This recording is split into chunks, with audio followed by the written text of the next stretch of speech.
Bugün duruşmada müvekkilimiz Veysi Gültekin'in tahliyesine karar verildi. 7 aylık süren bir tutuklamanın neticesinde bugün özgürlüğüne kavuşmuş olması bizim için sevinç vericidir. Mahkemede biz ileri sürülen delillerin nasıl çürük deliller olduğunu, nasıl soruşturmanın yönlendirildiğini ve sanığın bu dosyaya nasıl monte edilerek sanık sandalyesine oturtulduğunu beyan ettik. Sayın Mahkemeci de biz öyle inanıyoruz ki bu savunmalarımız dikkate alındı ve sanık Veysi'nin masum olduğu anlaşıldı. Ama henüz bitmedi. Tabii ki yargılama devam edecek ama biz öyle inanıyoruz ki bunun neticesinde müvekkilimizin masum olduğu ve suçsuz yere bu kadar ay hapis yattığı anlaşılacaktır.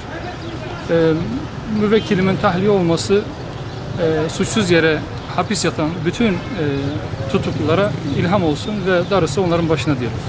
Evet, beklenen oldu zaten. Abim bırakıldı. Serbest, herkes onun suçsuz olduğunu biliyordu.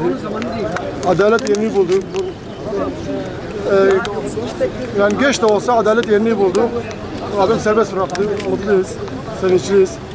Geç de olsa adalet yerini bulmuştu. Allah'ın izniyle babam şu an çıkmıştır.